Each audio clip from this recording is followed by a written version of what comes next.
Chiediamo a tutti i 7 prefetti del Veneto di comunicarci i dati degli arrivi dei migranti e soprattutto il numero dei rimpatri dei clandestini. Lo stesso presidente Macron, presidente di Francia, ha certificato che 8 decimi degli arrivi sono clandestini e non devono rimanere in Europa. Appena avremo i dati, che siamo sicuri che i prefetti ci daranno nel più breve tempo possibile, ci ritroveremo qui con tutti voi per analizzarli e per vedere se c'è qualche falla nel sistema dei clandestini e dei profughi. Ogni immigrante che arriva sulle coste italiane chiede di essere dichiarato profugo. Naturalmente ci sono delle apposite commissioni che poi vanno a verificare se questa persona ha o meno i requisiti. Nell'80% dei casi è stato ormai conclamato che trattasi di persone che non hanno questi requisiti e quindi sono semplici immigrati clandestini. Noi abbiamo chiesto quindi di capire dalle prefetture venete, in questo caso,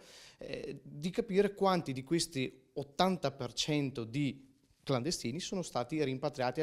nel proprio paese di provenienza. Perché è evidente che se questo fosse stato fatto non avremmo oppure non ci troveremmo ogni giorno a dover leggere sui giornali che c'è il prefetto di questa o quella provincia che ricerca nuovi alloggi per sistemare i nuovi clandestini, i nuovi migranti che sono arrivati, perché automaticamente se si svuota un posto si libera il posto per altre persone che chiedono di essere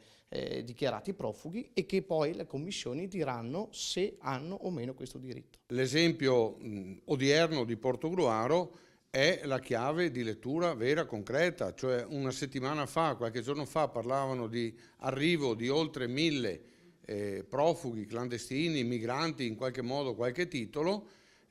adesso ne hanno portati 28. Siamo a livello solo di chiacchiere, con territori dove si crea un enorme disagio sociale, dove si va a creare un'incertezza verso la gente, dove chi si trova ad avere adiacente questi ospiti